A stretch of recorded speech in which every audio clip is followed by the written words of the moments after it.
चीनी विदेश मंत्री वांग यी की 18 अगस्त 2025 की भारत यात्रा हाल के वर्षों में भारत चीन संबंधों के लिए एक निर्णायक मोड़ साबित हुई है।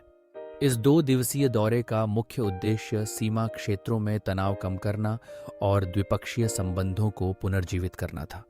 भारतीय विदेश मंत्री एस जयशंकर ने स्पष्ट शब्दों में कहा कि भारत चीन संबंधों में कोई भी सकारात्मक प्रगति सीमा क्षेत्रों में शांति और स्थिरता बनाए रखने की संयुक्त क्षमता पर निर्भर करती है।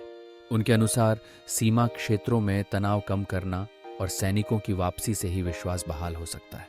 वांग यी ने भी सीमा क्षेत्रों में शांति सुनिश्चित करने की चीन की प्रतिबद्धता दोहराई और विश्वास निर्माण उपायों की आवश्यकता पर बल दिया। उन्होंने कहा कि दोनों देशों को आपसी सहयोग बढ़ाकर, हस्तक्षेप को समाप्त करके और एक दूसरे से आधे रास्ते मिलकर संबंधों को मजबूत करना चाहिए। यह वार्ता 2020 की गालवान घाटी की घटना के बाद उच्चतम स्तर की थी, जिसने दोनों देशों के बीच लंबे समय से चले आ रहे तनाव को उजागर किया था। इस यात्रा की टाइमिंग भी बेहद खास है।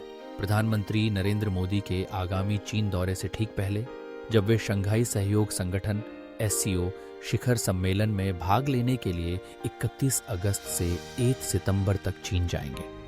इससे पहले अक्टूबर 2024 में कजान, रूस में ब्रिक्स शिखर सम्मेलन के दौरान मोदी और शी जिनपिंग ने सीमा तनावों को कम करने हेतु एक ऐतिहासिक समझौता किया था।